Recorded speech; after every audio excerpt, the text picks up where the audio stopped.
All rise. The International Court of Justice is now in session. President Abraham and the Honorable Judges Gevorgian and Sebutinde presiding. The case before the court is the case concerning the IGART and the IBRA. The parties are Applicant, the People's Democratic Republic of Anduchenka, versus Respondent, the Federal Republic of Rukaruku. The applicant and the respondent are each allocated 45 minutes to present their pleadings. Please be seated.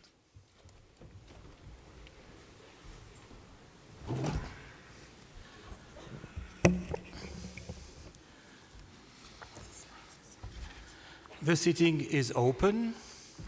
The court meets today to hear the oral arguments of the parties in the case concerning the IGART and the IBRA, People's Democratic Republic of Anduchenka versus Federal Republic of Rukaruku. I will now give the floor to Mr. Edward Watson to open the first round of oral arguments for the applicant. Mr. Watson, please.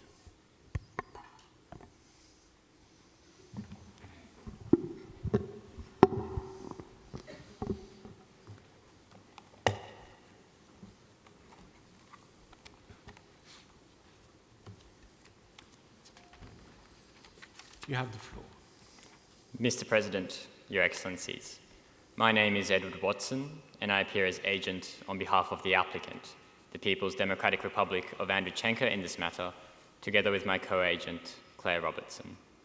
I will be speaking for 22 minutes, and my co-agent will be speaking for 21 minutes, and we reserve 2 minutes for rebuttal. Mr. President, Your Excellencies, Rukaruku has, over the past 3 years, continued to disregard and undermine Anduchenka's sovereignty.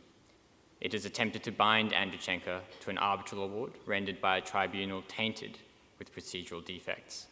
It has operated the IGART, an autonomous underwater vehicle within Anduchenka's territorial sea, without Anduchenka's knowledge or permission.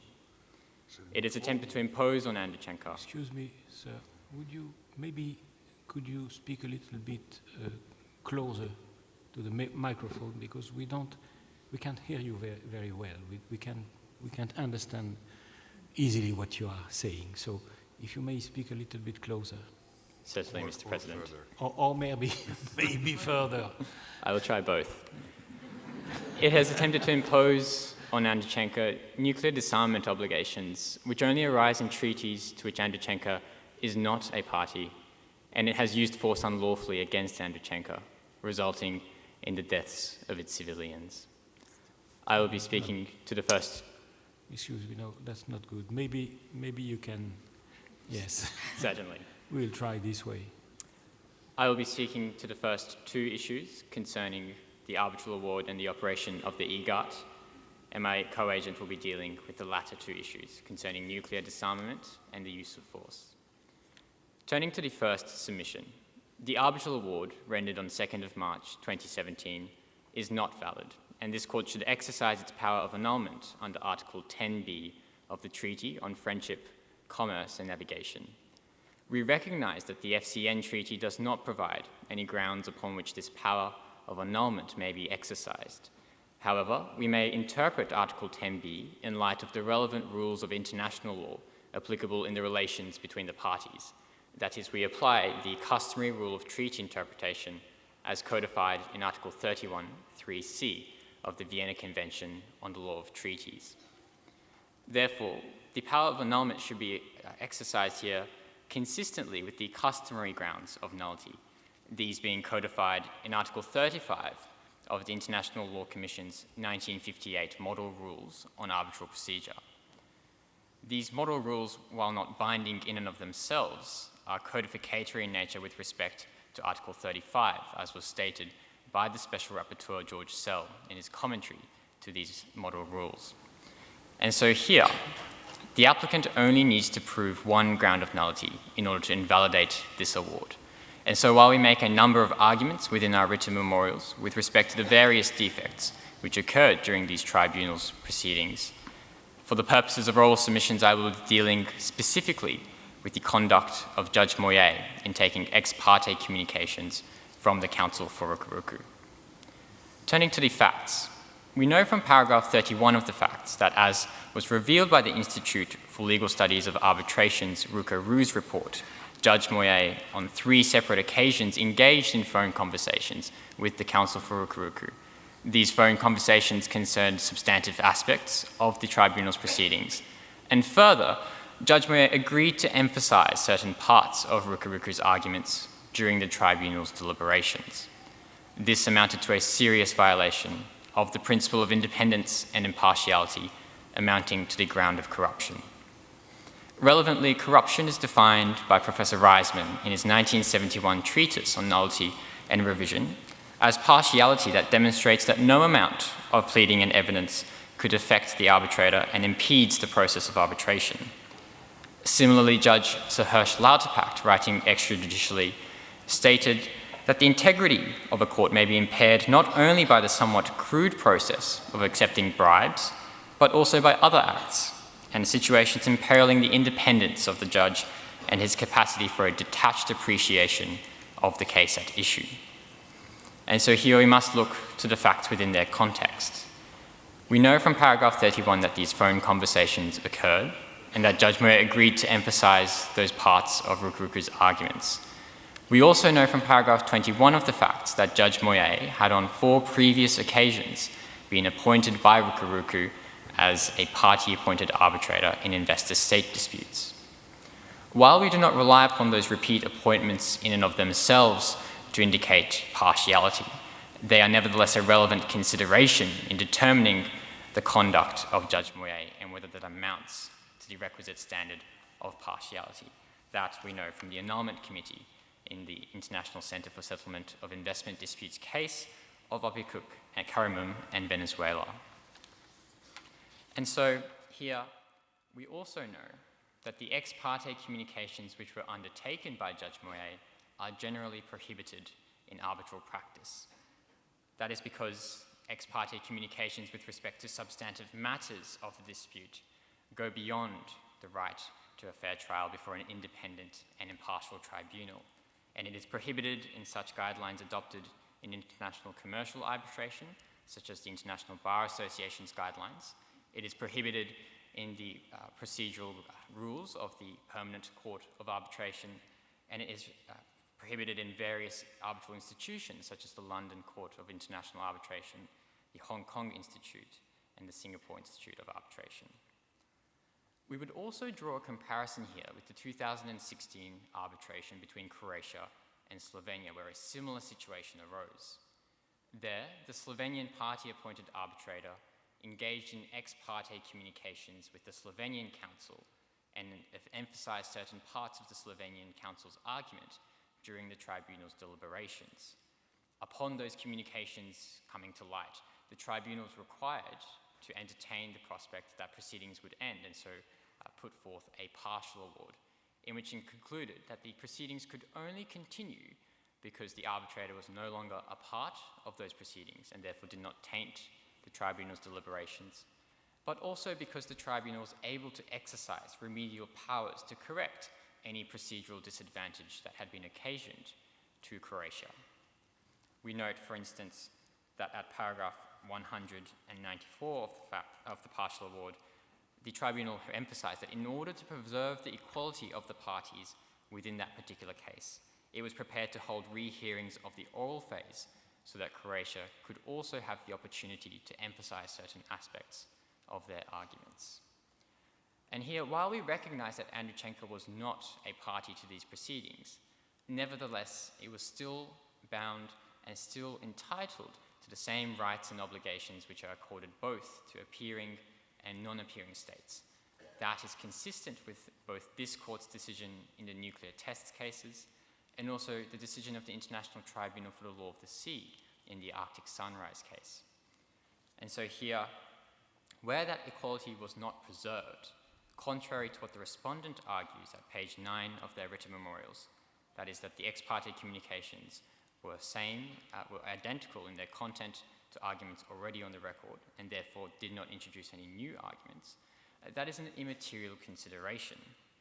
Where Andreychenko was entitled to an impartial tribunal and entitled to the equality of parties, which this court stressed at paragraph 28 and 31 of the 1986 Nicaragua merits case, the inability of the tribunal to provide that right is sufficient in order to invalidate this award. It may also be put against us that because Judge Moët was a party-appointed arbitrator, these ex parte communications and the emphasis of arguments had no effect on the outcome of the particular arbitration.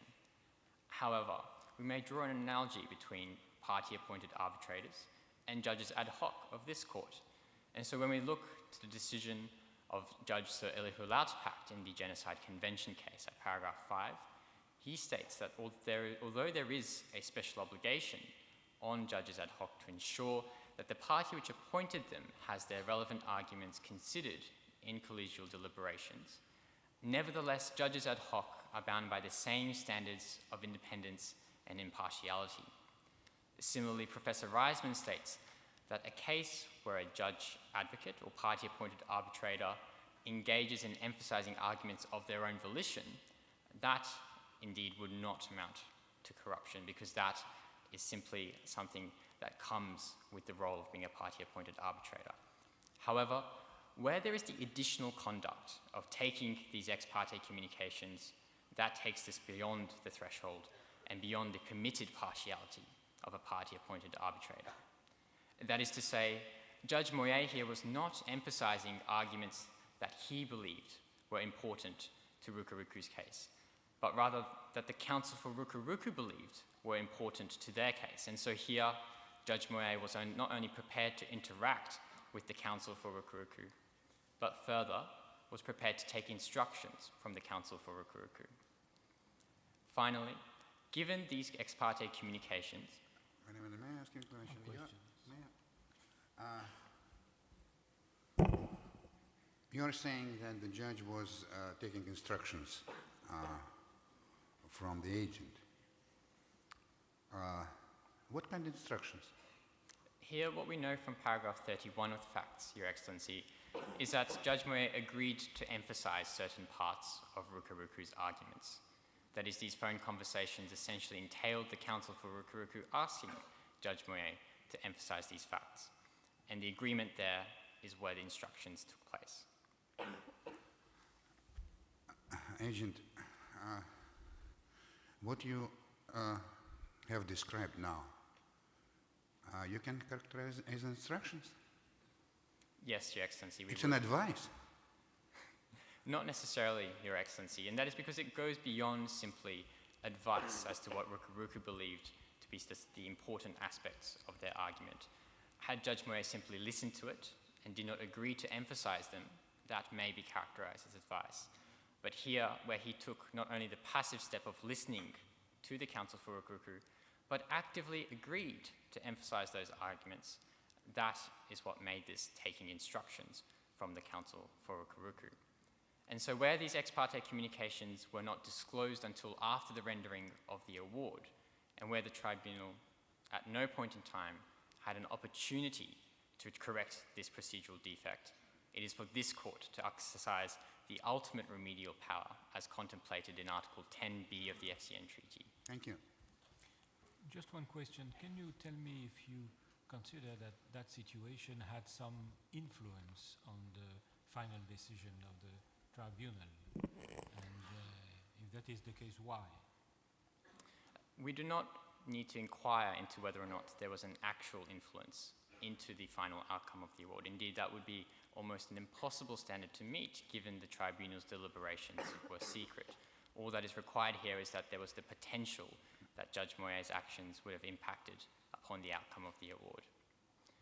So you think that it's not relevant to wonder whether it had an influence or not, in fact, on the final decision of the award?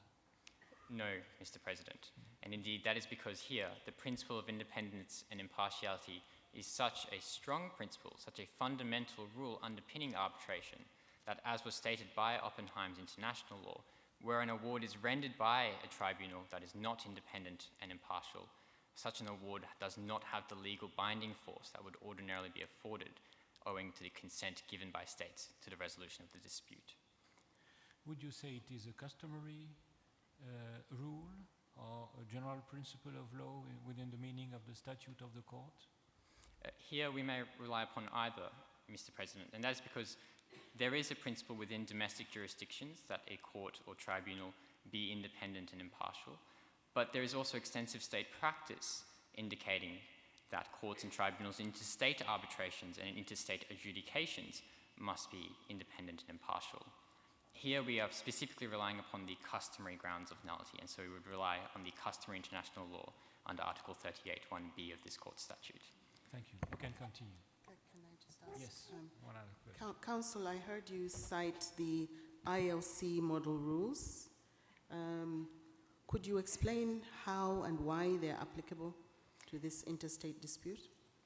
We do not rely upon the International Law Commission's model rules as the sole basis. That is, the International Law Commission's model rules here are a subsidiary means of determining what international law is applicable under Article 38(1)(d) of this court statute. And further, because Article 35 is codificatory in nature, we can also look to Article 38(1)(b) of this court statute. That is, the grounds of nullity are evidenced by the practice of states, and so is applicable here. So what are your main grounds as far as the validity of the arbitral award is concerned? We What rely are the upon main- the ground of corruption, Your Excellency. Turning to the second submission, this operates in the instance that this court determines that the arbitral award is invalid and concerns the operation and capture of the EGAT, an autonomous underwater vehicle. There are two issues here.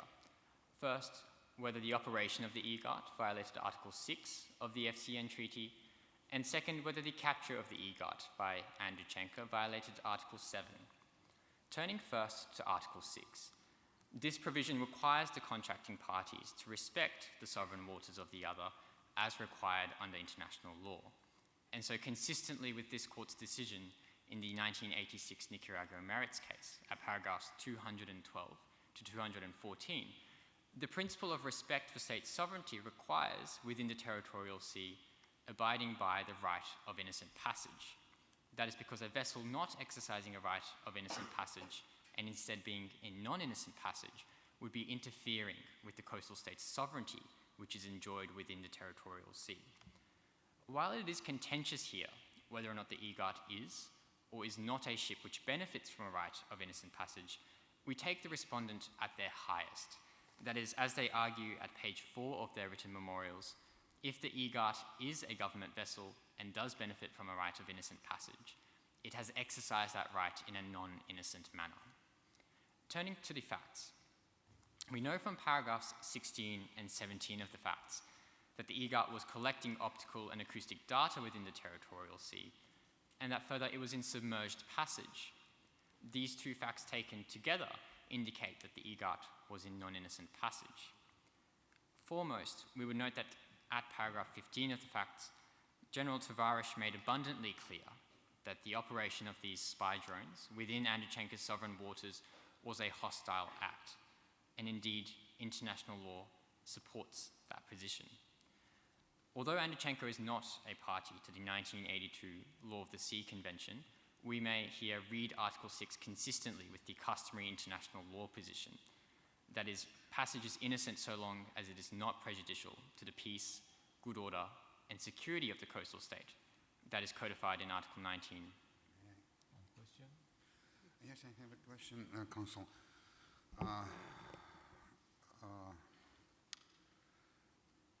Does a warship or governmental ship under customary international law has a right of innocent passage through the territorial sea of a coastal state? What, in your opinion, international customary law says on that? Thank you. We would accept, Your Excellency, that at customary international law, warships do indeed benefit from a right of innocent passage. That is made most clear in the agreement between the United States and the former Soviet Union in the Jackson Hole Agreement of 1989, where both states, the United States being a non-party to the United Nations Convention on the Law of the Sea, agreed that warships do benefit from an unhindered right of innocent passage. However, here, the EGAT, whether it is characterized as a warship or a government vessel, was operating in a non-innocent manner owing to the collection of optical and acoustic data. If we look to the practice of states, we see, for example, in 2016, where the US Navy released a report following the capture of 2 US riverine boats, acknowledged that had those 2 boats been collecting visual information within Iran's territorial waters, that would have amounted to non-innocent passage. Further. Yes, one question. Yes.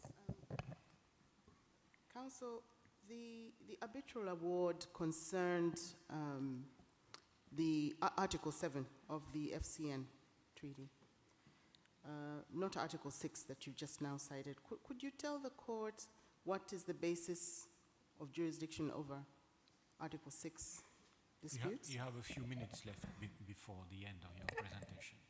Please. The court's jurisdiction is founded on the principle of forum prorogatum. That is, although the initial dispute only concerned Article 7, and therefore the title of jurisdiction is confined to that, because of the conduct of Rukuruku in filing a counterclaim related to the subject matter of the dispute in accordance with Article 80 of this court's rules, Rukuruku can be taken to have accepted the jurisdiction of this court to hear the matter, including Article 6. That is, the jurisdiction was extended in this case. We may rely on that fact both because of the principle of consent of states, but also because of the principle of estoppel. For example, in the King of Spain arbitral award case, Nicaragua was estopped from claiming that the tribunal had no jurisdiction owing to the composition of the tribunal, because Nicaragua had already accepted that tribunal's jurisdiction and abided by the award. Returning to the question of non-innocent passage, the submerged passage of the vessel also indicated that the EGAT was not in innocent passage. And that is because the presence of a submerged vessel indicated significant uncertainty towards the coastal state as to the capabilities of the EGAT. When we look to the practice of states, for example, Japan, Sweden, and Finland, they have all protested to the presence of submerged vessels within their territorial sea. And so here, Article 6 has been violated. Turning then to the second question, that is Article 7 of the FCN Treaty. Here we are concerned with whether or not Andreychenko was able to exercise its enforcement jurisdiction against the EGAT and whether the capture of the EGAT was consistent with that enforcement jurisdiction. While the EGAT as a state vessel does benefit from a right of sovereign immunity generally, in this specific instance, owing to the fact that sovereign immunity is conditioned on the vessel acting itself in a friendly manner, it lost that sovereign immunity, and Andreychenko was entitled to take necessary steps to prevent the non-innocent passage, first because it was unclear what the EGAT was, and second because it would have been unreasonable to force Andreychenko to return the EGAT to Rukuruku and allow Rukuruku to retrieve the data which was deemed to be prejudicial to Andreychenko's peace, good order, and security. And so here there has not been a violation of Article 7 of the FCN Treaty, and the court should not order the return of the EGAT. That concludes my submissions. Thank you, Mr. Watson. I now give the floor to Mrs. Claire Robertson for the counsel for the applicant. Ms. Robertson, please, you have the floor.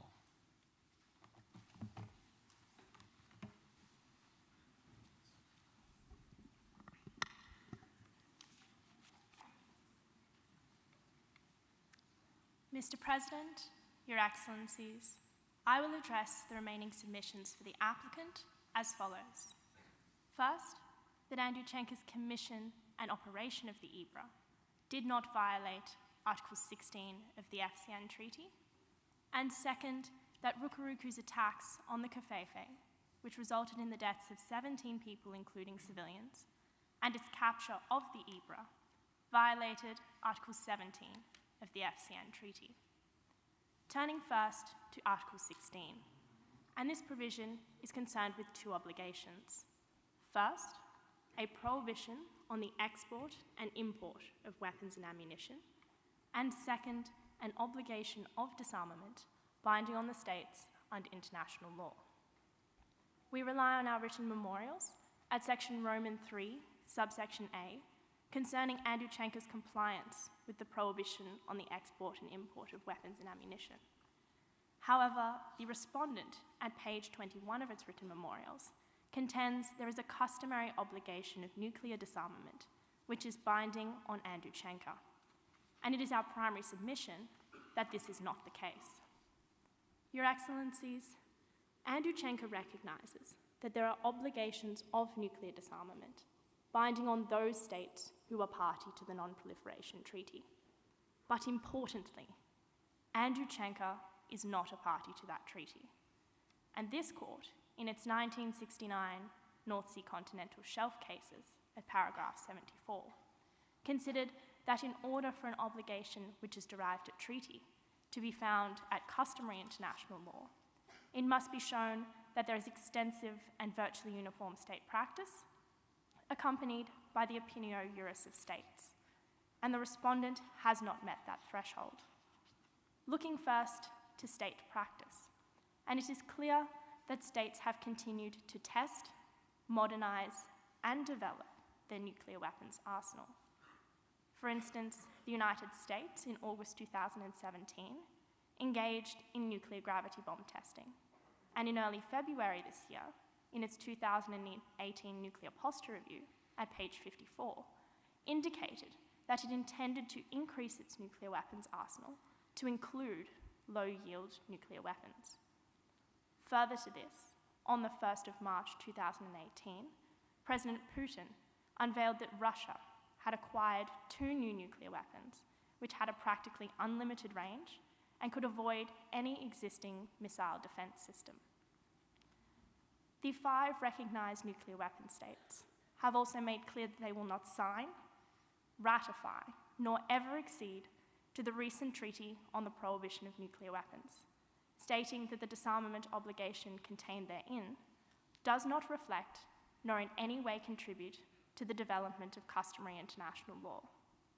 And even when we look beyond the recognized nuclear weapon states to those states outside of the Non-Proliferation Treaty who possess nuclear weapons, it is clear that these states too do not engage in measures of disarmament.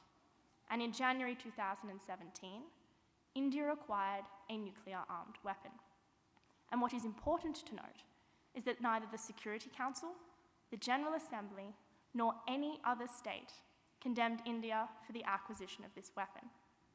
And where the international community is not condemning states for the acquisition of these weapons, nor calling upon them for the disarmament of these weapons, this does not speak in favor of state practice, supporting a customary obligation to disarm. Looking then to the second element of opinio juris, and this is fatal to the respondent's claim.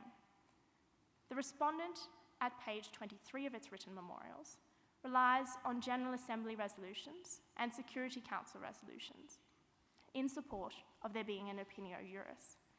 However, when we look to the text of those resolutions, for example, Security Council Resolution 1887, it is clear that these merely serve to reinforce that the obligation of nuclear disarmament is only derived at treaty and not at custom. For instance, operative paragraph 4 and 5 of that resolution, in fact, call upon states party to the Non-Proliferation Treaty to fulfill their commitments under that treaty, and further calls upon those states who are not party to the Non-Proliferation Treaty to accede to it. These resolutions do no more than to reinforce the fact that the obligation of nuclear disarmament stems only from the Non-Proliferation Treaty and binds only those states who are party to it. Question?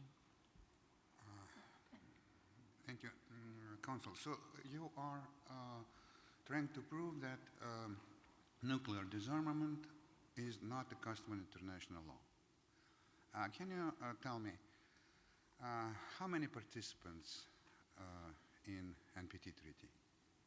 There are 191 states who are party to the Non-Proliferation Treaty.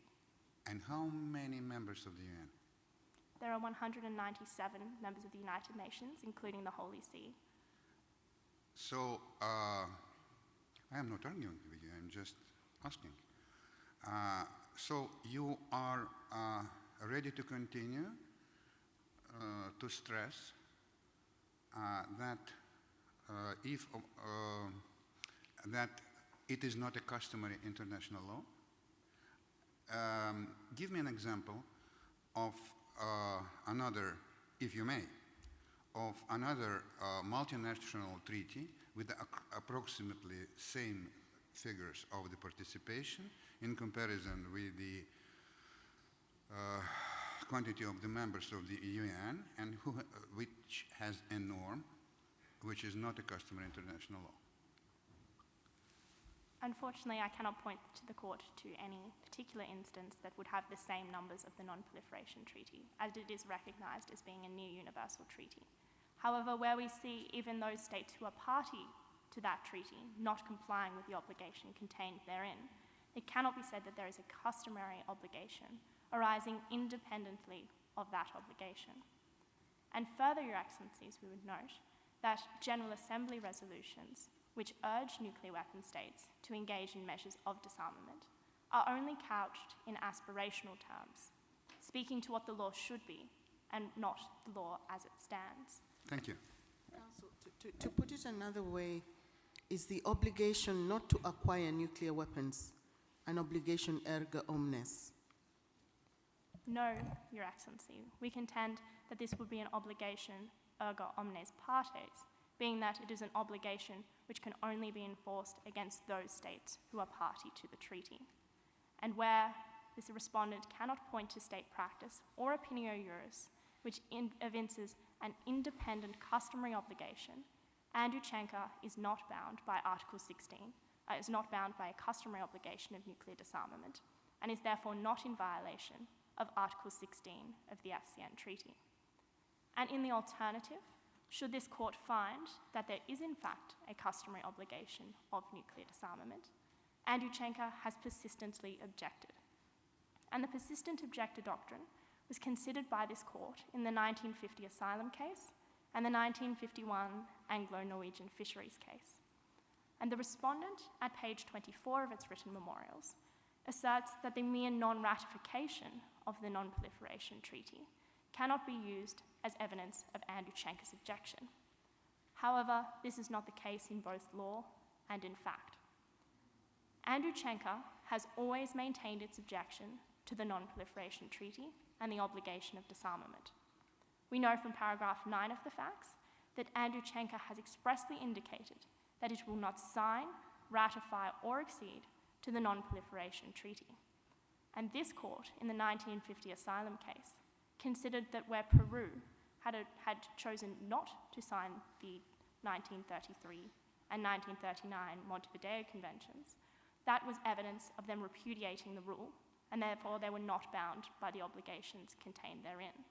And here, where Andreychenko has expressly rejected the Non-Proliferation Treaty, it should not be bound by this.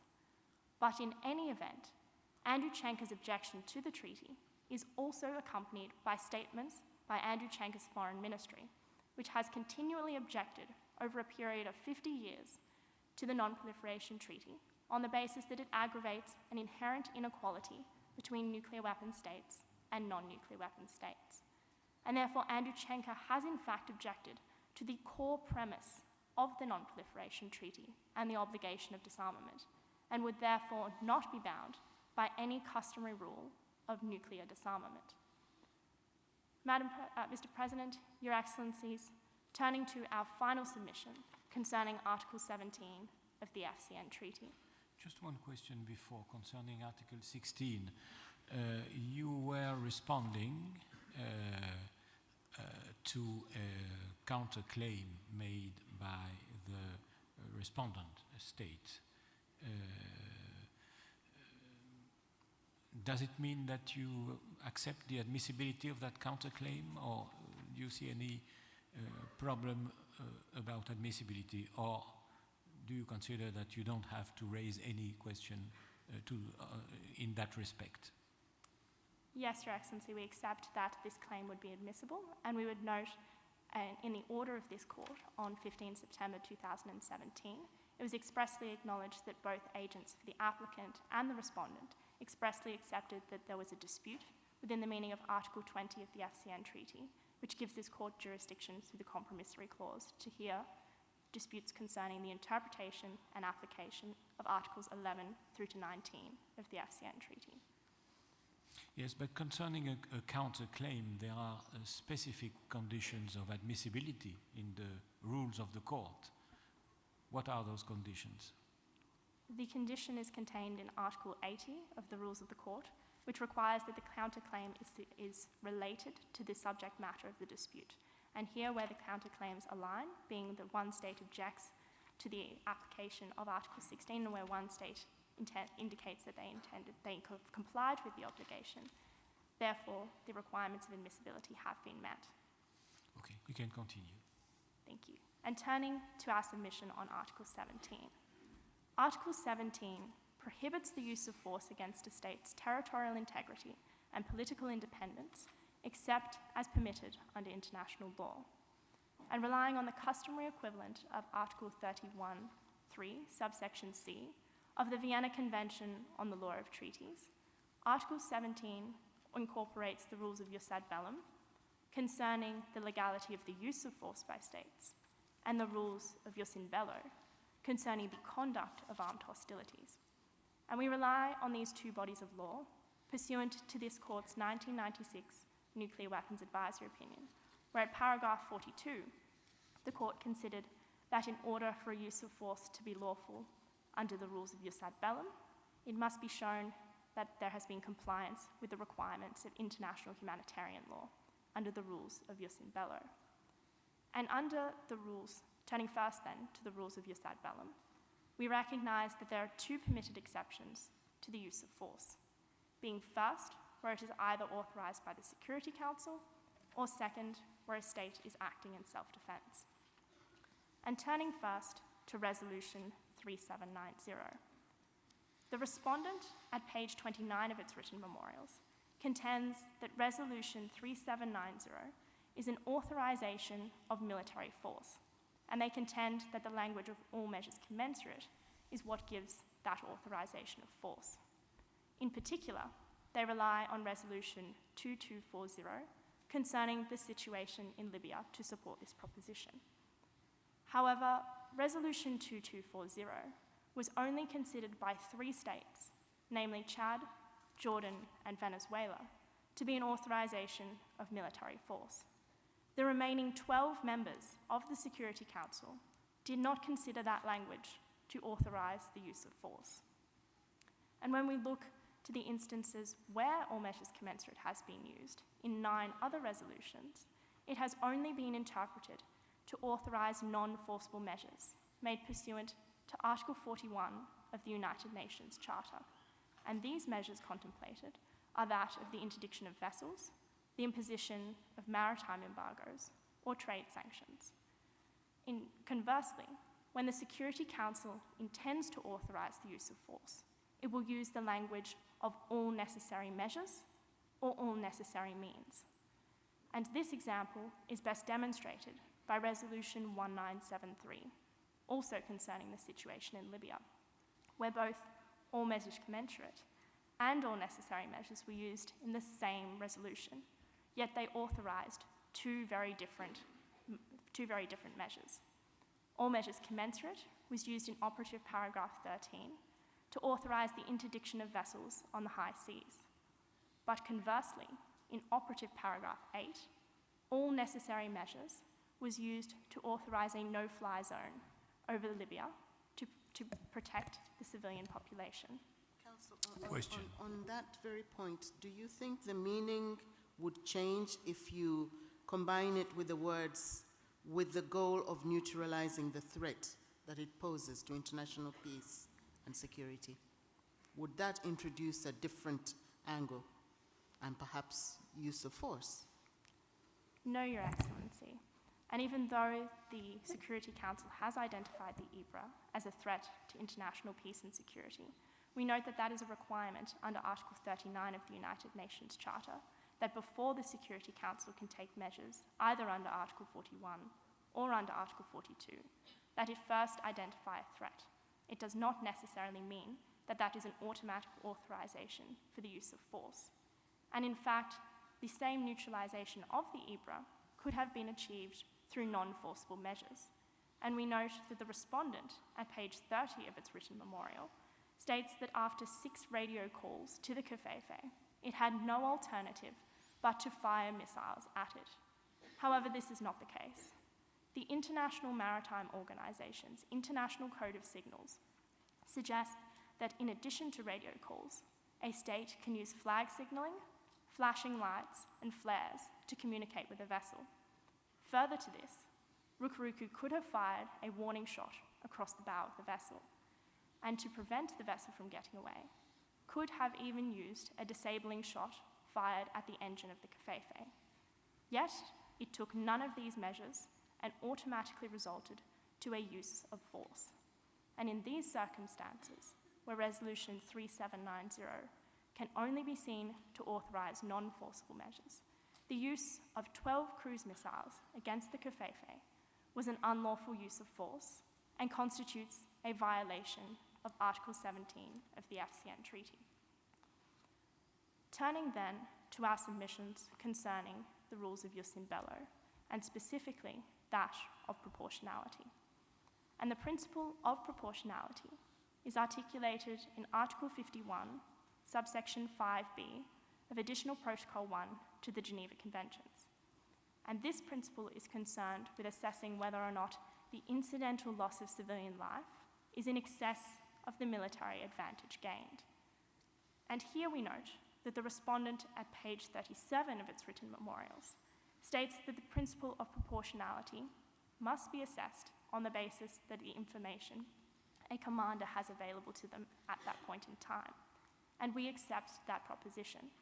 However, the respondent goes on to argue that Rukuruku had no knowledge of the presence of civilians on board the Covfefe, nor the cargo it was carrying, and whether or not it was armed. However, we know from clarification 8 that this indicates High Seas Supplies was a privately owned company, and it did not form part of the Andreychenko Navy. And therefore it is reasonable to infer that it is likely the crew of the Covfefe would have been manned by civilians. But in any event, Your Excellencies, Article 57 of Additional Protocol 1 to the Geneva Conventions and Article 46 of the San Remo Manual clearly indicates that if a commander does not have sufficient information to determine with certainty that there are civilians on board a vessel, they are required to cancel or suspend the attack. And where Rukuruku alleges they did not have this information, attacking the Covfefe would be considered unlawful. But even if we look to the military advantage that Rukuruku alleges it gained from attacking the Covfefe, being to deprive the IBRA of supplies, that same military advantage could have been achieved through merely interdicting the vessel. And we know from paragraph 11 of the facts that Rukuruku is more than capable of doing so, owing to their aggressive interdiction strategy in the Odisara region. And perhaps had Rukuruku interdicted the vessel, that would have saved 7 civilian lives. That concludes my submissions.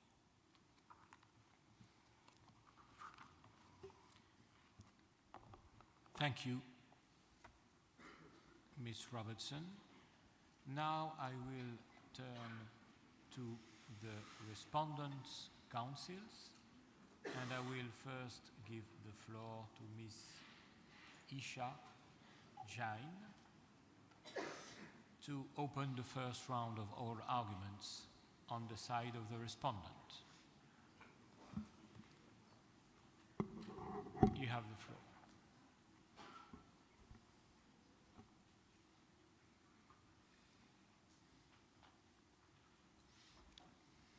Please.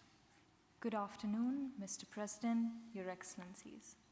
My name is Isha Jain, and I appear for the respondent, Rukuruku, together with my co-agent, Ms. Nikita Garg, and of counsel, Mr. Bhavesh Seth.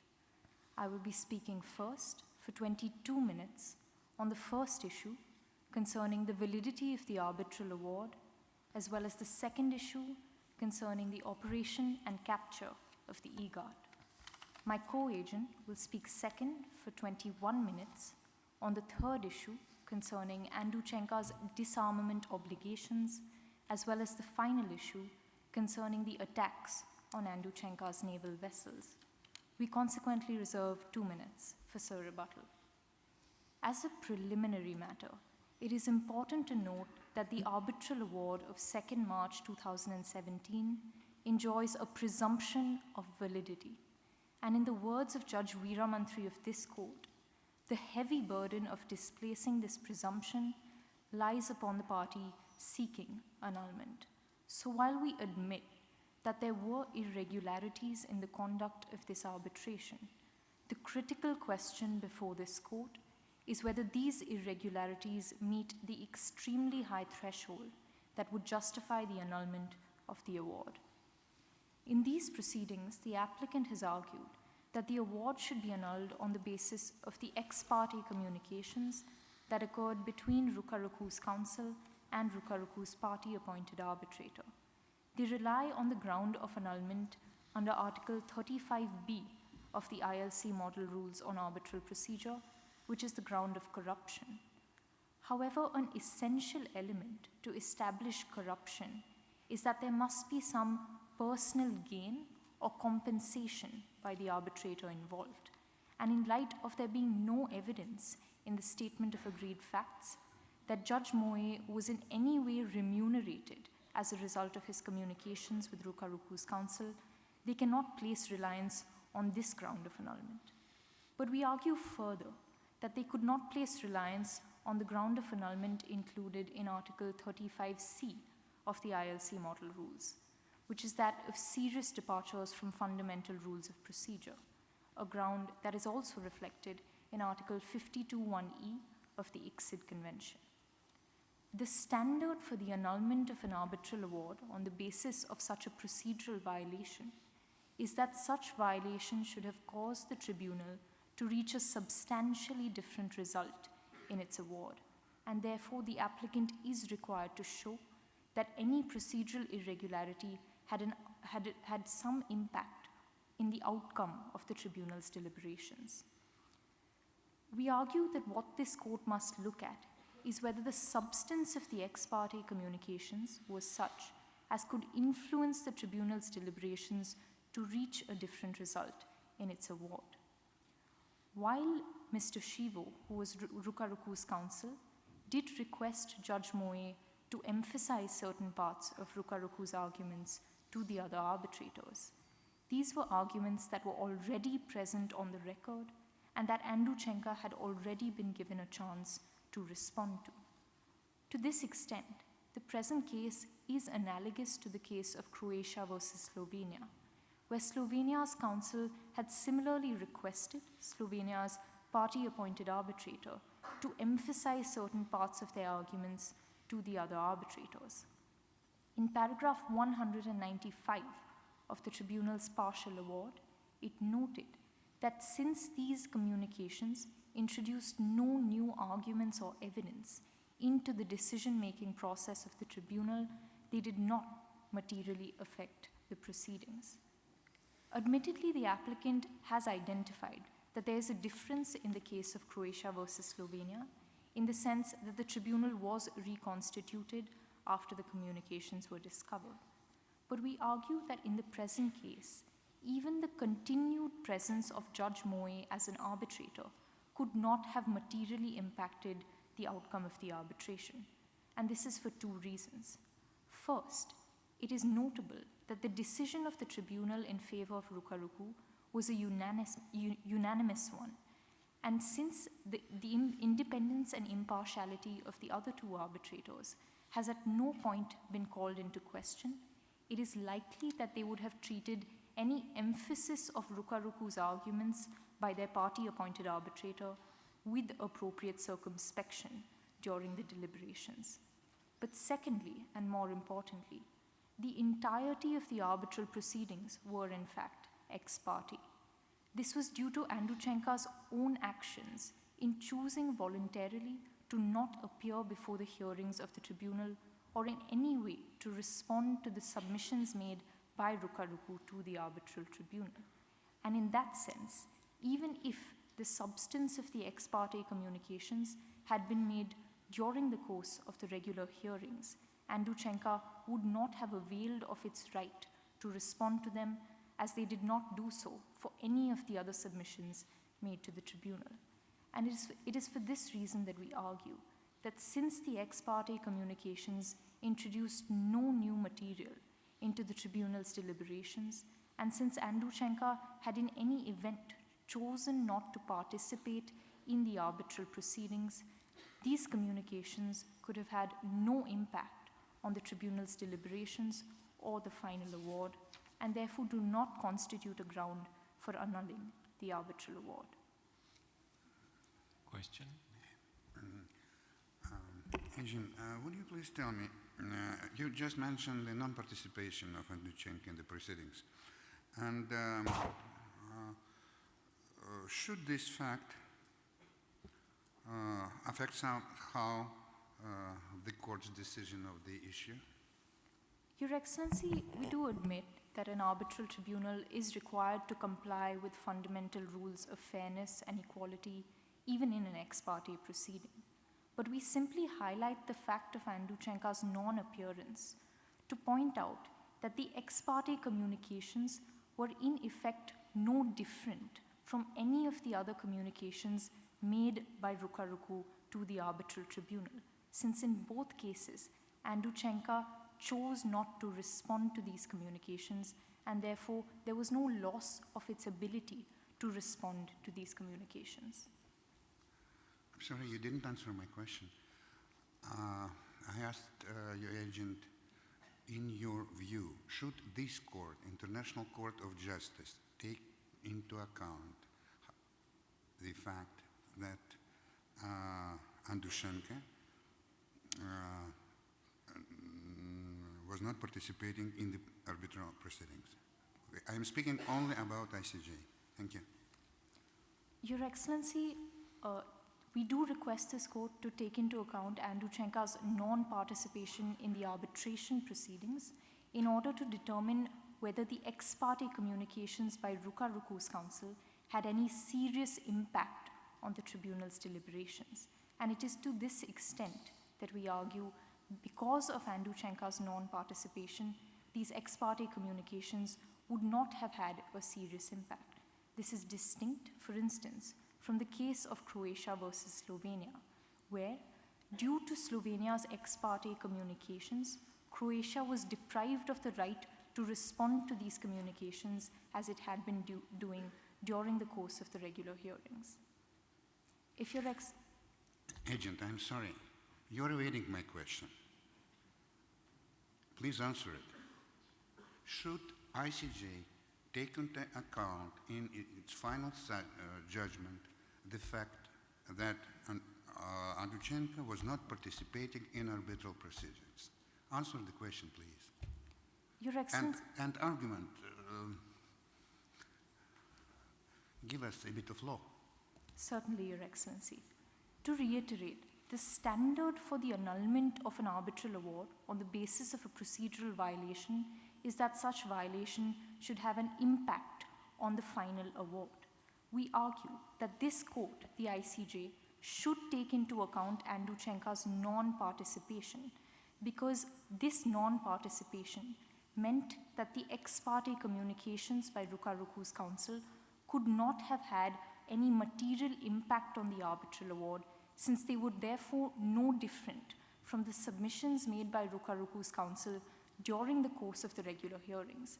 Because even during the course of the regular hearings, since Andruchenka was not participating, it did not avail of the opportunity to respond to these submissions. Thank you. If Your Excellencies have no further questions on the first issue, I shall address the second issue concerning the operation and capture of the EGAT. For the last 70 years, the Rukarukan Navy has patrolled the Kumatkesh coast for the sole purpose of protecting commercial navigation to and from the Odasaran states. Yet, on 29th October 2015, Anduchenka captured one such patrol vessel on unfounded charges of espionage and has now refused to return it to Rukaruku. In this respect, we have two submissions. First, that Rukaruku did not violate Article 6 of the FCN Treaty when the EGAT operated in Anduchenka's territorial sea, and second, that Anduchenka did violate Article 7 when it captured the EGAT. Turning first to the question of whether Article 6 was violated. Article 6 requires each party to respect the sovereign territory and sovereign waters of the other party as required under international law. This requirement is violated when one state makes unauthorized entry into the territory of another without any justification under international law. We argue that the EGAT's presence in Anduchenka's territorial sea was justified under international law as it was an exercise of its right of innocent passage. The applicant has argued that the EGAT was in non-innocent passage by mere fact of its data collection, and they therefore argue that any act of data collection in and of itself constitutes non-innocent passage. But this is not in conformity with the text of Article 19 of the UNCLAUSE, which the applicant themselves rely on as the customary definition of innocent passage. Article 19.2c of the UNCLAUSE specifies that data collection is only to be considered non-innocent if it is aimed in such a manner to be prejudicial to the defense or security of the coastal state. Indicators of prejudice could include, first, if there have been multiple intrusions by submarines from the same state; second, if they have entered deep into the territorial waters; third, if the vessels are armed; and fourth, if the vessels refuse to respond to any communications by the coastal state. All of these factors were present, for instance, in the instances of Russian submarine intrusions in Sweden's territorial waters in the 1980s. In the present case, however, none of these factors exist. This was the first instance of a Rukarukun AUV being detected within Anduchenka's territorial waters. It was a full 11 nautical miles away from the coast. It was unarmed, and crucially, Anduchenka made no attempts to either communicate with the EGAT or the ship it was deployed from. In these circumstances, there were no indicators that the data collection activities of the EGAT were in fact prejudicial in any manner to Anduchenka's defense or security. Counsel, is the EGAT a ship? Yes, Your Excellency. Why do you say that it's a ship? Under international law, the only requirement for a device to qualify as a ship or a vessel is that it be capable of navigation. This is reflected in the definition of the term vessel in several widely ratified treaties pertaining to navigation, such as the International Convention on Salvage or the International Convention on the Suppression of Unlawful Acts against the Safety of Maritime Navigation. None of these conventions require a vessel to be manned for it to be defined as such, and to that extent we argue that the EGAT does qualify as a vessel since it was capable of navigation through the sea. But turning back to our arguments on innocent passage, we argue since, yes? One question. You said that Article 19 of UNCLOS was reflecting customary international law. Are you sure? And on what basis can you affirm that? Can you invoke any precedent? Mr. President, we simply place reliance on the applicant's argument that Article 19 is reflective of custom. We would instead, as we have argued in our written memorial, argue that Article 19 is not necessarily reflective of custom. This is because the drafting history of Article 19 reflects that several states had proposed different versions of a definition of innocent passage with widely differing lists of activities under Article 19.2. And as the representative from Tanzania noted in the 136th plenary meeting of the Third UN Conference on the Law of the Sea, the final provisions on innocent passage merely reflected a package deal and therefore were not considered to be codificatory or reflective of customary international law in any sense. So if Article 19 does not reflect exactly customary international law, so what is the applicable rule in this case? Mr. President, we argue that the first part of Article 19, which is Article 19.1, which also reflects the definition of innocent passage incorporated into the 1958 Geneva Convention on the Territorial Sea and Contiguous Zone, does reflect the customary international law definition of innocent passage. And that definition only looks to whether the acts of the vessel are prejudicial to the peace, good order, or security of the coastal state. And therefore, we do argue that this element of prejudice is what is essential to in any way demonstrate that a vessel was in non-innocent passage. So you take part of Article 19 as reflecting customary law? Yes, Mr. Thank President. you. You can continue. Proceeding to the applicant's second submission, which is that the submerged transit of the EGAT in itself rendered its passage non-innocent. We argue that this interpretation is not even supported by the text of the unclause, which the applicant relies on. This is because the requirement of surface transit, while included in Article 20 of the unclause, finds no mention in the definition of innocent passage. In other words, Article 19.2 does not list submerged transit as an act that would in and of itself result in the non-innocence of a vessel. But in any event, we argue that the EGAT's passage was not contrary to international law, since the entry into Anduchenka's territorial sea was accidental. This is evident from paragraph 14 of the Statement of Agreed Facts, where it is provided that all of the Ruka-Rukun AUVs were programmed to remain outside the 12 nautical mile limit of Anduchenka's territorial sea, and therefore the EGAT's entry in this case was non-intentional. The fact that accidental entry is considered consistent with innocent passage is reflected in the frequent invocation of the defense of accident when vessels of foreign states do enter into the territorial waters of coastal states. For instance, in 1996 and 1998, when North Korean submarines entered South Korean waters, North Korea sought to justify it on the basis of a mechanical failure. Similarly, in 2004, when a Chinese submarine was detected within Japan's territorial sea, China argued that it was a mere navigational error. And finally, recently, in 2014, when Australian naval patrols did enter into Indonesia's territorial sea, the Australian Navy released a report claiming that it was merely accidental and due to a failure to calculate the breadth of the territorial sea. All of these instances reflect the international consensus that accidental intrusions are not treated as violations of the international law of the sea. And for all of these reasons, we argue that the EGAT's passage... I'm sorry to Question. interrupt.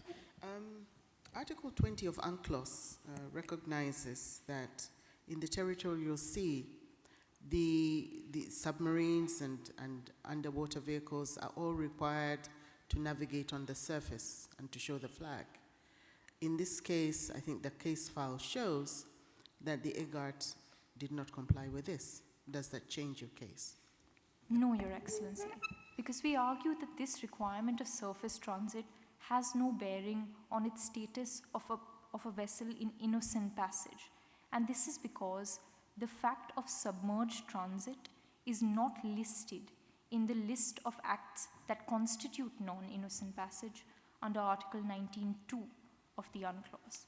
But in any event, even if this court were to find that it was supposed to be in surface mode in order for it to be innocent, we would rely on the fact that the entry was accidental in light of widespread state practice demonstrating that accidental entries are not considered to be in violation of international law.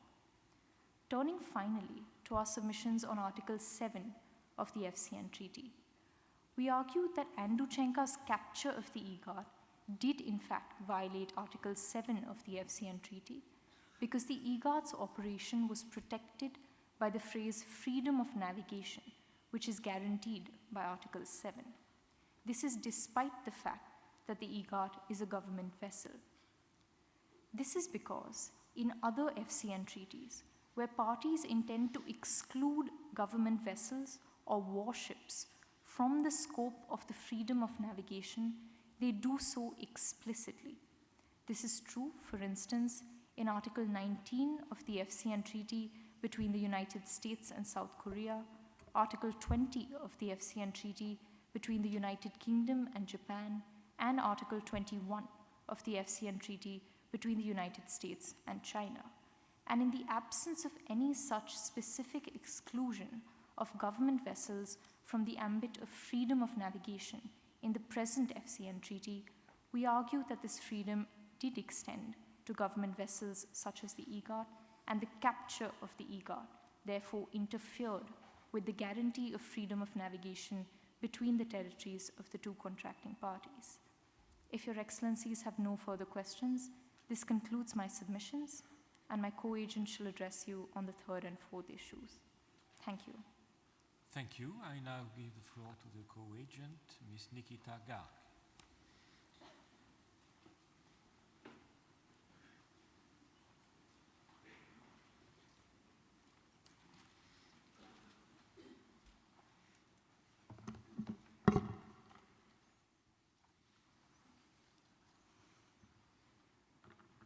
You have the floor. Good afternoon, Mr. President, Your Excellencies. My name is Nikita Garg, and for the next 21 minutes, I will continue the respondent's submissions on the third issue concerning Anduchenka's violation of its disarmament obligations, and the fourth issue concerning the lawfulness of measures taken against the CAFEFI and the IPRA. Your Excellencies, this case concerns acts that pose one of the gravest threats to the world today: acquisition of nuclear weapons. In its attempt to assert itself militarily, Anduchenka commissioned and operated the IPRA, a nuclear-armed submarine, creating an unparalleled threat to the peace and stability of the volatile Odisha region. The applicant has argued that these acts of commissioning and operating the IPRA were consistent with Article 16 of the FCN Treaty, as first, there exist no obligations under customary international law prohibiting the acquisition of nuclear weapons, and second, that they would qualify as a persistent objector to any such customary rule. I shall be addressing each of these in turn. Turning first to customary obligations that prohibit the acquisition of nuclear weapons. We submit that Article 2 of the Treaty on the Non-Proliferation of Nuclear Weapons, or the NPT, has passed into customary international law. Today, there are 185 states who have the status of non-nuclear weapon states under the NPT, who have accepted the Article 2 obligation to not acquire nuclear weapons. And furthermore, the applicant's reliance on the practice of states that do presently possess nuclear weapons under the NPT is misplaced. This is because a norm of non-acquisition specially affects those states that presently do not possess these weapons or may possess them in the future. And therefore, the practice of these states that may potentially acquire nuclear weapons and have in fact accepted Article 2 obligations is relevant. Moreover, the applicant's reliance on the conduct of non-parties to the NPT, such as India, Pakistan, and North Korea, is misplaced. This is because the acquisition of nuclear weapons by each of these states has been strongly condemned by the international community. This is reflected, for instance, in Security Council Resolution 1172, which was adopted in the aftermath of the nuclear tests conducted by India and Pakistan in 1998, and Resolution 1718, which was adopted after the nuclear tests conducted by North Korea in 2006. In fact, at the time of the adoption of Resolution 1172, states noted that the acquisition of nuclear weapons by India and Pakistan was against an international consensus against proliferation of nuclear weapons. And therefore, this condemnation does in fact strongly confirm the customary nature of this obligation. It is on this ground, we argue, that the acts of Anduchenka were in violation of this customary obligation to not acquire nuclear weapons. Just one question. Assuming that the obligation that you invoke is an obligation of customary international law, on what ground your state of Hukaruku has any interest or any entitlement to invoke the responsibility for breaching that obligation of Anduchenka?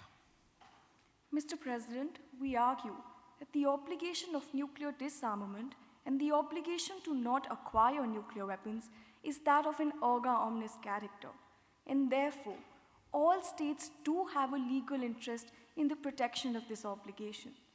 This court has, in previous instances, recognized the existence of such obligations. For instance, at paragraph 34 of the Barcelona Traction case, with respect to obligations concerning aggression, genocide, racial discrimination, and slavery, and at paragraph 29 of the East Timor case, with respect to an obligation concerning people's right to self-determination. Particularly with respect to an obligation of nuclear disarmament, President Bijoy's declaration in the 1996 Nuclear Weapons Advisory Opinion is notable, where he did in fact note that the obligation of nuclear disarmament is opposable erga omnes, and it is on this ground we argue that Rukaruku would have standing before this court. Question, yes. Counsel, do I understand you correctly? You want this court in the judgment to state that nuclear disarmament is a rule of custom international law? Yes, Your Excellency, we are. And on what you base your wish? Can you tell me, did ever the International Court of Justice in this judgment, not in dissenting opinions, establish the fact that nuclear disarmament is a customary rule of international law? Thank you. Your Excellency, in this regard, we do rely on the observations of this court in the 1996 Nuclear Weapons Advisory Opinion, where at paragraph 105, the court went on to note that the obligation under Article 6 of the NPT, which requires states to negotiate in good faith towards nuclear disarmament, is in fact a general obligation. And this is also supported by the declarations to that opinion, where they noted that this obligation under Article 6 has in fact acquired a customary status. And furthermore, it is our submission that this distinct obligation of conduct to negotiate in good faith towards nuclear disarmament is supported by subsequent state practice and opinio juris. The applicant strongly relies on the absence of states that possess nuclear weapons in the negotiations concerning the 2017 Nuclear Weapons Ban Treaty. However, what is important to note that all the states that did not attend those negotiations, and notably the United States, the United Kingdom, and France, in their statement... Excuse me, sorry I interrupted you. You were quoting from the advisory opinion. Do you know can you say what, do you see the difference between the Pactum de Contrahendo and the Pactum de Negociando in the sentence that you quoted from the advisory opinion? Thank you. Indeed, Your Excellency, we recognize the difference between the pactum de negotiando, which is an obligation of conduct, and pactum de contrahendo, which is the obligation of result, both of which were recognized by this court in the 1996 advisory opinion. However, what we submit before this court today is that the obligation of conduct, that is pactum de negotiando, which is the obligation to negotiate in good faith towards nuclear disarmament, is what has passed into customary international law and has been violated by Andruchenko through... Sorry to interrupt it. So you say that the other party has violated the obligation under international customary law to negotiate nuclear disarmament. You are trying to prove this? Or you are trying to prove something in connection with acquisition of a nuclear vessel? Thank you. Your Excellency, to clarify, as I'd already highlighted earlier, we make two distinct submissions before this court. First, that the obligation to not acquire nuclear weapons, as is also included in Article 2 of the NPT, has passed into customary international law. And this is... I asked you to prove it with some practice of this court. Can you do it? Your Excellency, with respect to the obligation to not acquire nuclear weapons, this court has never opined on this issue before. However, we do argue that this customary obligation can be gleaned from the existing state practice and opinio juris. There are presently 185 states that have accepted the Article 2 obligation to not acquire nuclear weapons. Thank you. You continue. With respect to the distinct obligation under Article 6 to negotiate in good faith towards nuclear disarmament, it is notable that states that were not present at the 2017 Nuclear Weapons Ban Treaty, in their statement on 7 July 2017, noted that the reason why they were not attending those proceedings or negotiating that treaty was because they thought that that treaty would interfere with the NPT regime. In fact, in that very statement, those states reaffirmed their commitment to Article 6 of the NPT. And therefore, this reaffirmation of their commitment confirms their compliance with Article 6 and goes on to confirm its customary nature. Turning then to whether Andruchenko would qualify as a persistent objector to this customary rule. The applicant has argued that Andruchenko has, at all times, objected to the NPT.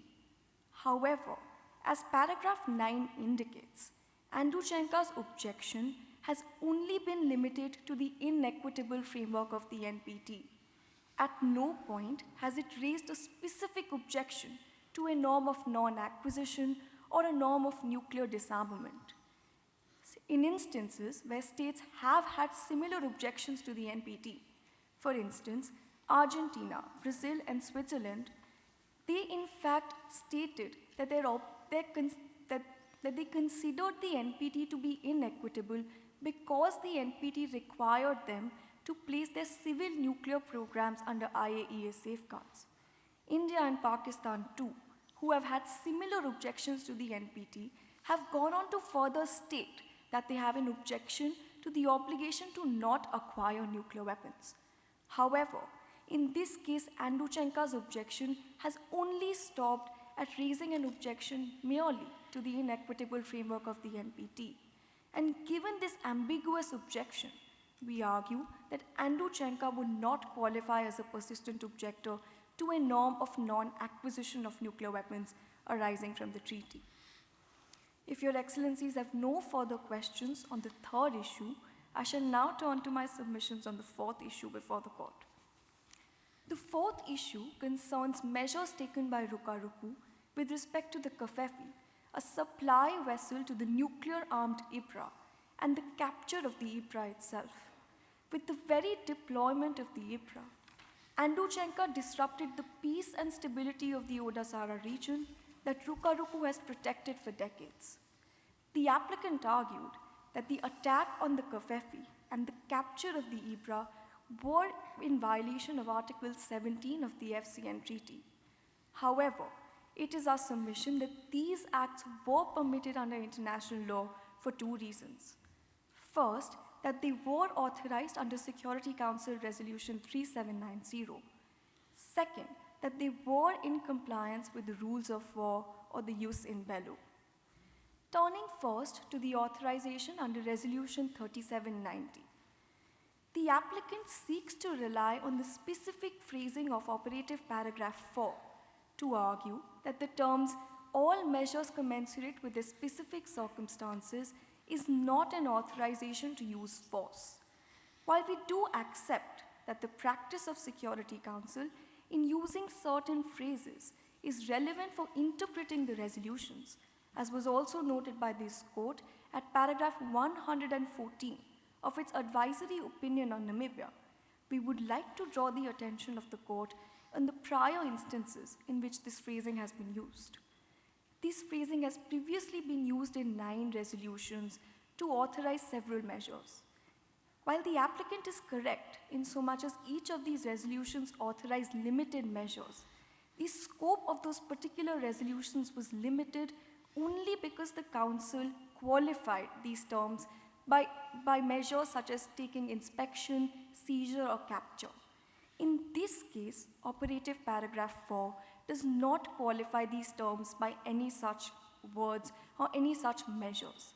And therefore, given the larger context and the circumstances of the adoption of this resolution, we do argue that this resolution did in fact authorize the use of force with respect to confronting the threat posed by the IPRA. The crucial question then turns to whether Rukaruku took commensurate measures in the specific circumstances that it was placed in. The applicant argued that our measures with respect to the Kafefi were not in fact commensurate. And this is because we could have resorted to several other alternative means with respect to our encounter with the Kafefi.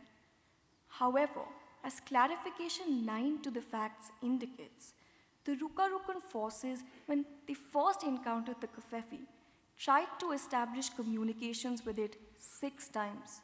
However, the Kafefi neither responded to these calls nor changed its course.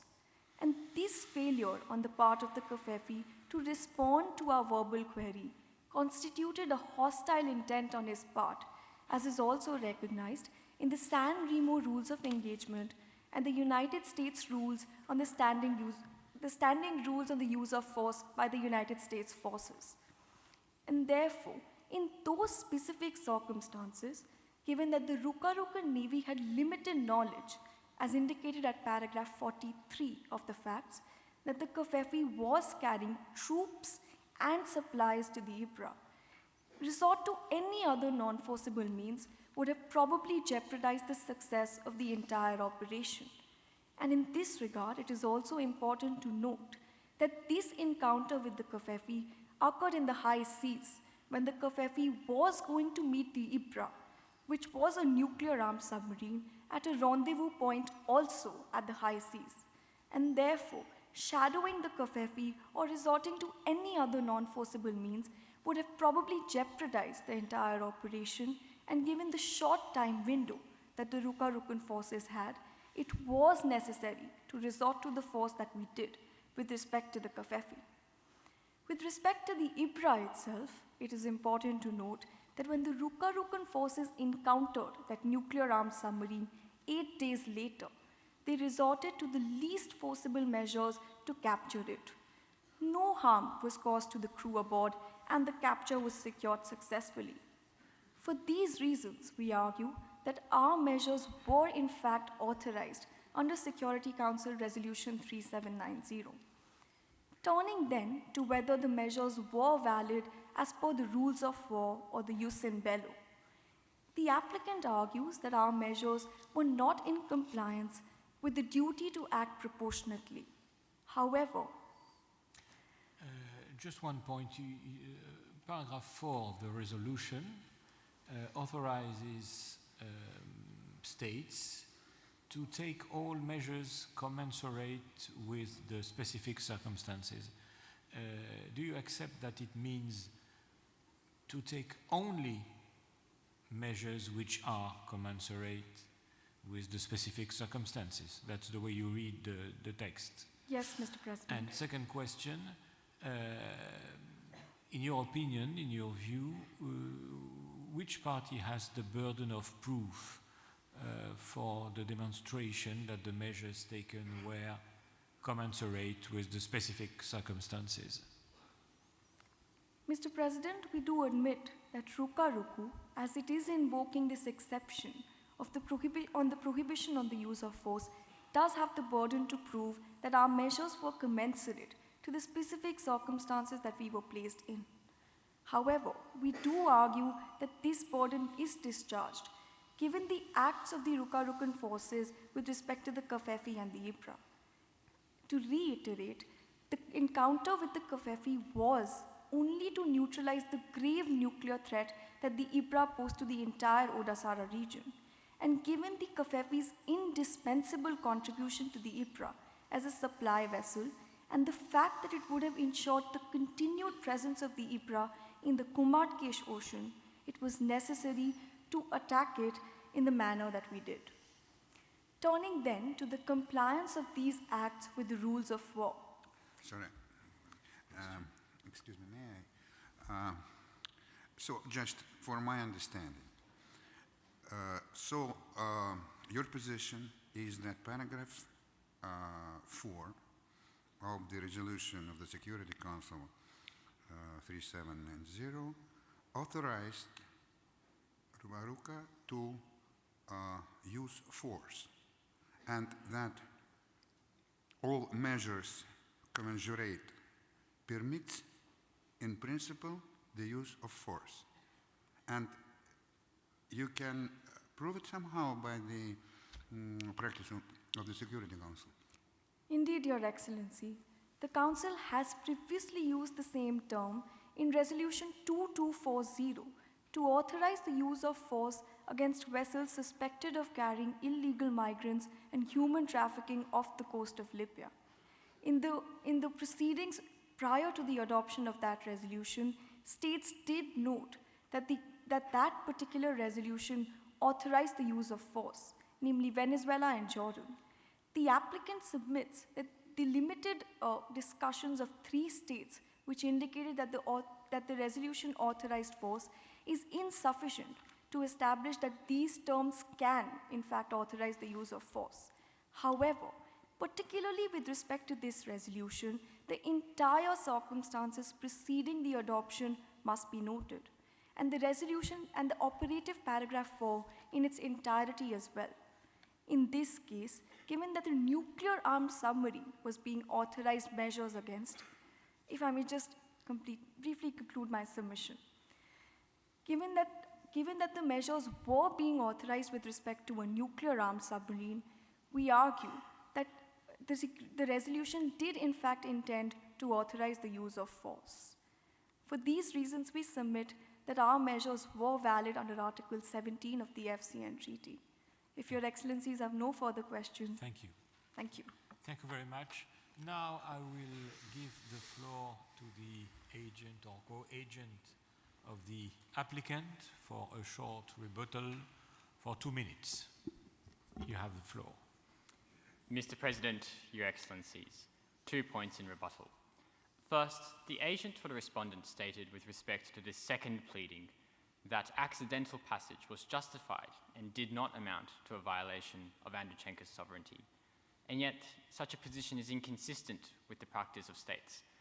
It is inconsistent with the fact that Japan in fact called these accidental intrusions by Chinese submarines a violation of sovereignty. It is inconsistent with the fact that Indonesia condemned Australia's territorial incursions into Indonesia's territorial sea, and the fact that Australia in fact revised its practice in order to ensure that such accidental passages did not occur again.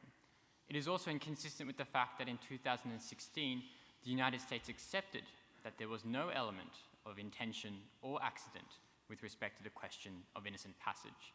And so here, where there was no consent, knowledge, or permission with respect to the conduct of the EGAT, this amounted to an interference with Andreychenko's sovereignty. Turning to the second point, the co-agent for the respondent stated and accepted that The Security Council resolution at paragraph 4 only authorised force to neutralise the specific threat posed by the IBRA. However, applying treaty interpretation rules mutatis mutandis, Security Council resolutions must be interpreted narrowly, in the absence of any reference to the Covfefe or in the absence of any unrestricted rights to use force against Andreychenko. The Security Council resolution was violated by the use of force, the excessive use of force against the Covfefe and against Andreychenko. That concludes my submissions. Thank you. I turn now to the agent or co-agent of the respondent for a rebuttal, also 2 minutes. Mr. President, Your Excellencies, 2 points in sole rebuttal. First, regarding our contention that accidental intrusions are in fact treated as consistent with international law. While it is true that coastal states often condemn what is claimed to be an accidental intrusion by foreign vessels, they condemn them on the grounds that such intrusions are not in fact accidental, but at no point do they challenge whether accidental intrusions in themselves would be illegal. And to that extent, we argue that even the practice of coastal states does support the argument that accidental intrusions are not treated as non-innocent passage. This is also reflected in the wording of Article 19.2c, which states that acts aimed at data collection are non-innocent when they are to the prejudice of the defense or security, and the fact that they must therefore be aimed at being prejudicial does demonstrate a requirement of intent. But turning to the second argument raised by the applicant in rebuttal regarding the Security Council resolution and the fact that it must be interpreted narrowly in light of rules of treaty interpretation. As this court noted in its Kosovo advisory opinion, Security Council resolutions are political documents and are not drafted with the same scrutiny that treaties are. Therefore, the rules of treaty interpretation do not in fact apply directly, and instead what must be looked at is the circumstances preceding the resolution and the language used by the Security Council in its authorization. And it is exactly these factors that we rely on to argue that Operative Clause 4 of Security Council Resolution 3790 did in fact authorize Rukaruku to use the force in the manner that it did. Thank you. Thank you. Well, that brings us to the end of those hearings devoted to the oral arguments of the parties in the case. So I declare now the oral phase of the procedure closed. The court will now retire for its deliberation and will deliver soon its judgment. The sitting is closed.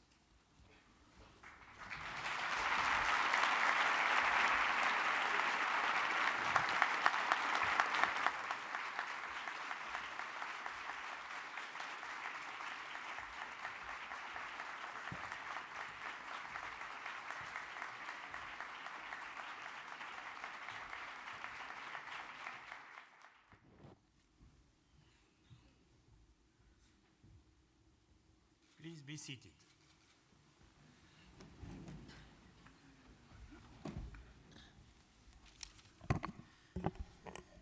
Thank you.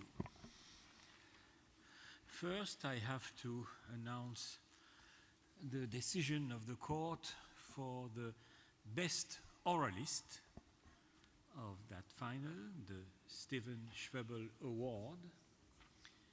And we have decided to give that award to Miss Isha Jain.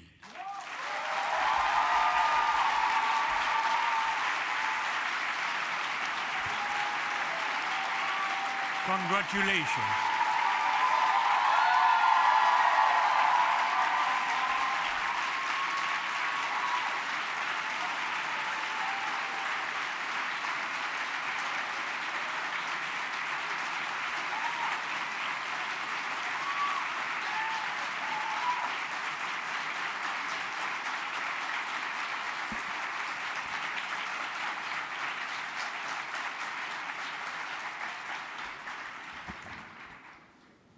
Congratulations. Of course, all of the four persons who have spoken were excellent, but we had to decide and choose one. Congratulations.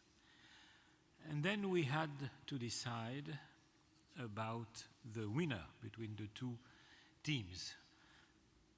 Of course, that was a difficult choice because it's clear that both teams were excellent, very impressive, and the court was impressed by the quality of the pleadings on both sides. But we had to make a choice because, as you know, a court is always obliged to decide, cannot decide not to decide. And in this case, the decision is necessarily to give the victory to one of the two sides. So also it was a difficult choice. We finally reached a decision, and I have now to announce that decision. I will do it. I will do it.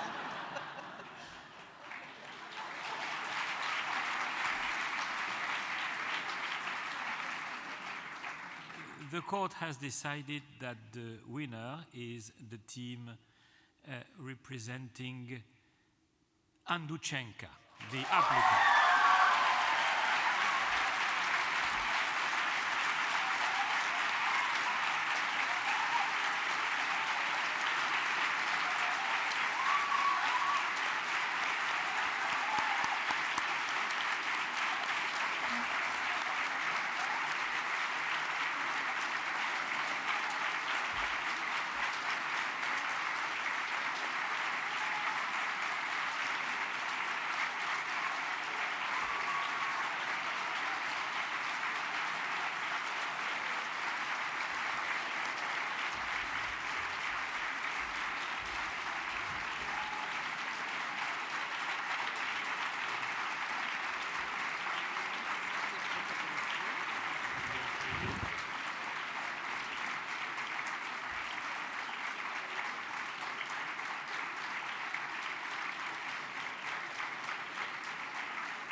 Going to congratulate.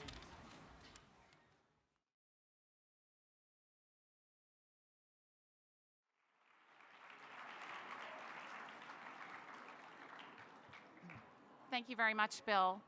The Jessup International Rounds is something of a Herculean effort to organize and run, and I hope you will indulge me in, while your judges continue to deliberate, an opportunity to thank and recognize a number of people whose contributions have been invaluable in this year's international rounds.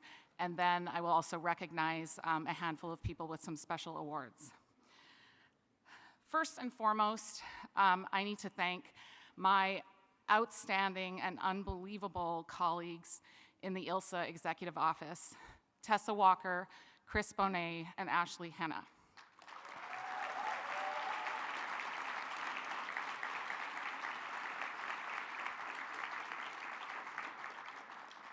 Believe me when I say that none of this would have been possible without that team of individuals, and I am so grateful to each and every one of them. I also feel, you know, I have to recognize that not only have they worked exceptionally hard over the past several months, but they also enthusiastically dressed up as the Beatles at the Go National with me, so thank you very much for that as well. I would like to echo Bill's thanks and recognition to our global partner, White & Case, who enables ILSA to do so much through its sponsorship and support of our organization and the Jessup competition. From the global citizenship team to the marketing and events group, to all of the attorneys who dedicate their time to judge here and around the world, we are extraordinarily grateful to all of you. I would like to also especially recognize Hugh Verrier, who has been instrumental in the support to the Jessup competition, and to also recognize and thank Jackie McLennan and Joe Weiss for their support as well.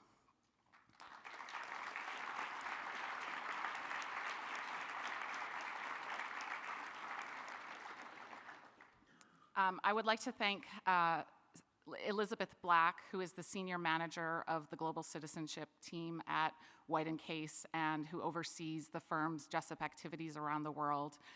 Elizabeth also plays a key role in our judges' room at the international rounds every year, and we are also grateful for her playing that role. She also works with a team of individuals to whom I also would like to express thanks. That's Laprina Lindsay, Karina Aquafreda, Ennio Rizzi, Aaron Knoll, Katarina Berry, Rena Patel, and many others who are here today.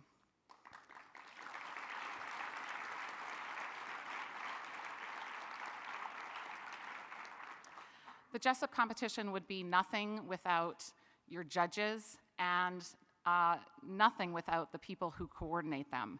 So to our two judging coordinators, first, Rusty Dalferez, our oral rounds judging coordinator. Thank you very much.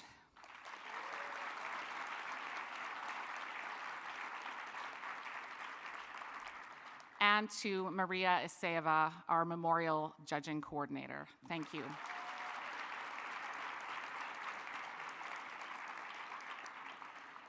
I would like to thank the man who runs our scoring room, Michael Pyle.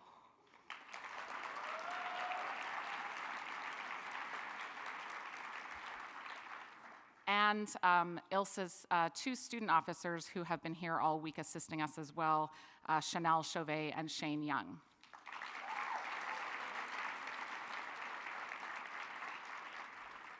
We have had what we call a core group of volunteers who have also been working on our team all week. All of them have paid their own way to Washington to work tirelessly on our team all week, and we could not be more appreciative of their contribution. I would like to read off their names and would encourage you to hold your applause until I've finished. Manuela Cardoso from Brazil, João Dias from Brazil, Lucas Graf Campos, also from Brazil, Jenny Englander from the United States, Rafaela Horman from Brazil, Ana Sofia Kraus Isleb from Brazil. There's a pattern here. Julie Macedo from Brazil, Megan Matthews from the United States, Maria Milishevskaya from Belarus, Lucia Netta from Brazil, Thais Neves from Brazil, Mira Nayak from the United States, Sofia Oliveira from Brazil, Pavel Senko from Belarus, and Ellison Sheets from the United States. Thank you to all of you.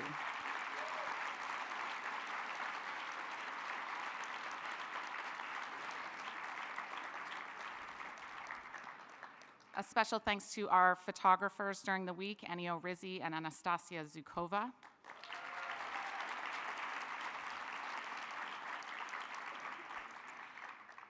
And thank you to the author of the 2018 Jessup Problem, Peter Zhang.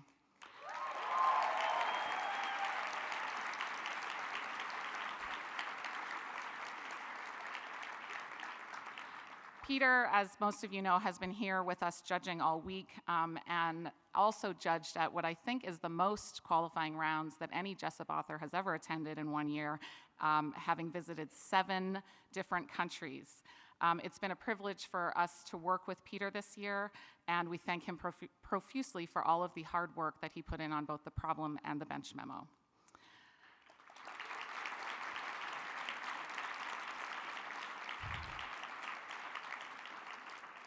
I would like to thank the members of ILSA's Board of Directors for their guidance and service to the organization, and to all of the friends of the Jessup, who are too many to name individually, but your coaches, team advisors, friends and colleagues who have helped prepare you to be competing here this week. Thank you very much.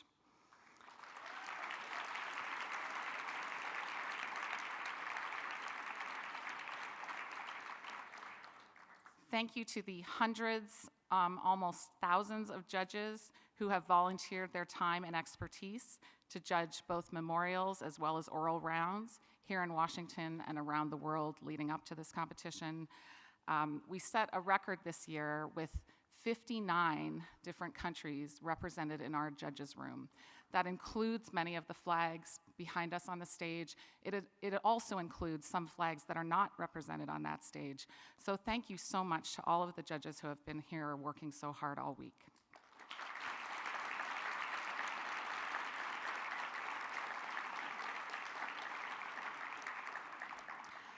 And last but not least, I want to thank all of the individuals who organized and ran national competitions all around the world, your qualifying rounds administrators. For those of you who are here, I really want to ask you to stand up and be recognized by all of us. So thank you to the national round administrators.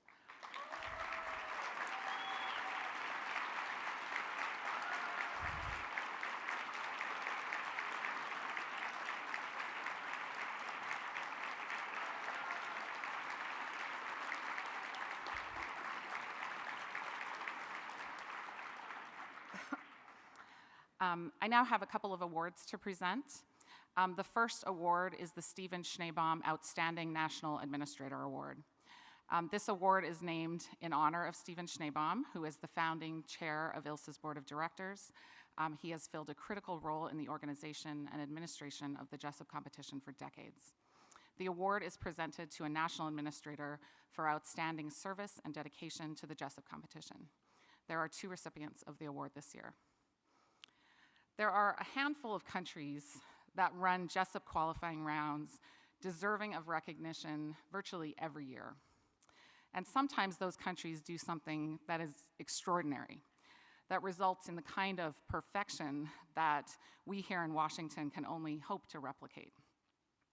The 2018 German qualifying rounds were one of those competitions.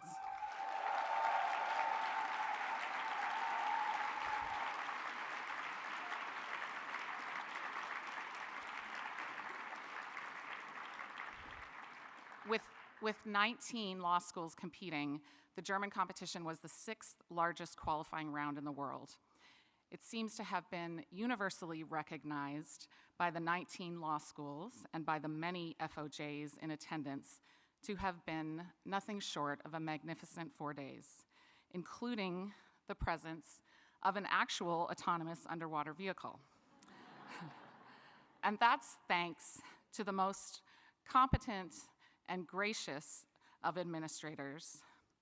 Jens Kaiser and Torben Herber, thank you so much for all of your hard work this year and your dedication to the Jessup competition, which we also felt by your presence here in Washington in the judges' room this week. You and your team deserve recognition as outstanding national administrators this year, and it is my honor to present you with this award.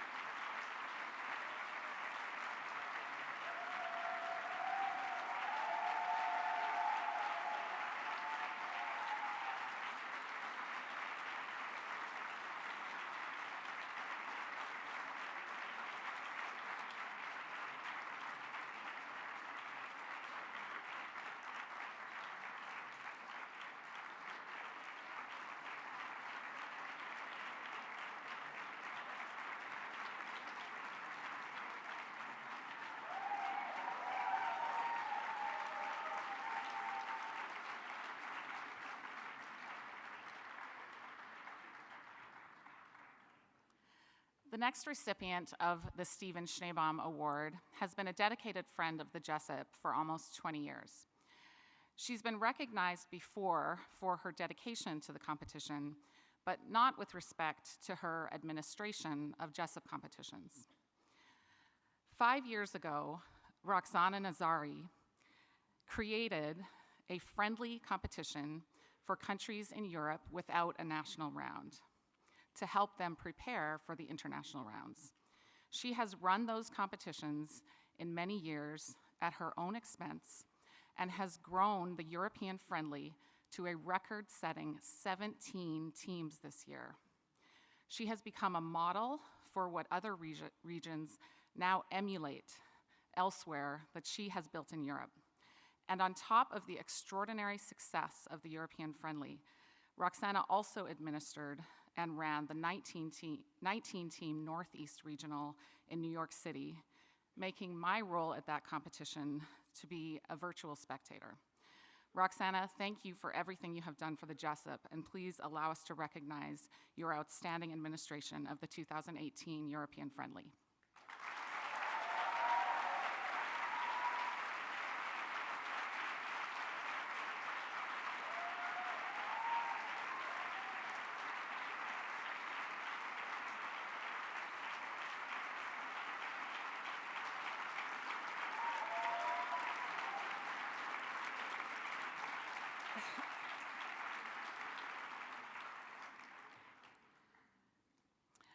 The Pamela M. Young Award is a very special honor given annually to the volunteer or volunteers who have contributed the most to the competition in that year. Past awardees have included national administrators, judges, financial supporters, bailiffs, and representatives of virtually every corner of the Friends of the Jessup. It is named after Pamela M. Young, who for decades served as the executive assistant of the ILSA office in Washington, and who exemplified the energy, dedication, and ingenuity that the winners of this award display year in and year out. It is also the only award that is selected exclusively by the executive director.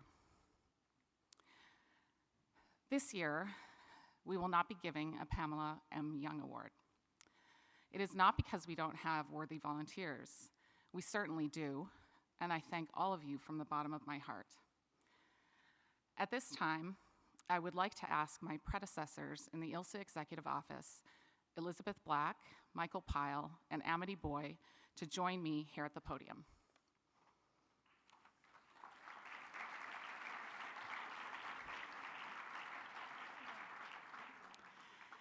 Never in ILSA's history have we awarded a lifetime Pamela M. Young Award. And as I thought about it, a lifetime award should not be the sole decision of the executive director. So I reached out to my predecessors, including the three people behind me. 12 executive directors whose tenures span more than 30 years, more than half the history of the competition, unanimously endorse today's announcement. Mr. Stephen Schneebaum was the founding chairman of the International Law Students Association. He was instrumental in the establishment of ILSA as an independent organization. For more than 20 years, he has been present at all of the negotiations that placed ILSA on firm organizational and financial footing. He chaired or served on the committees that recruited and appointed executive directors for the last 25 years. Even he cannot remember when he first got involved in the Jessup competition. His best guess is 1981 or so. He authored his first Jessup Problem in 1983, at a time when there were only 30 teams at the international rounds. Since then, he has authored or co-authored, with or without formal credit, nearly a dozen Jessup Problems. He has coached the Johns Hopkins SAIS Jessup team and has taught an international law course there for over 25 years. He has judged regional and national rounds around the world and annually judges preliminary and advanced rounds here at the international rounds. Stephen has been a counselor, advisor, and mentor to several generations of Jessup judges, administrators, and volunteers. There is not a single corner of this competition that does not bear Stephen's fingerprints. On top of all of this, he is a well-respected and successful attorney. He is a tireless champion for his pro bono causes, of which the Jessup is only one. He is a proud husband, father, and grandfather. Last year, Stephen finished his latest term as chairman of ILSA's board of directors. This year, his term on the board ended. I know that his involvement in the Jessup will not end with his tenure on the board, but I and the invisible college of former executive directors felt that this was an appropriate moment to take stock of and recognize his nearly 40 years of incomparable service to the competition and to the global Jessup community. For all of the foregoing reasons, I have the profound honor to award the first ever Lifetime Pamela M. Young Award, Friend of the Jessup Award, to Mr. Stephen M. Schneebaum.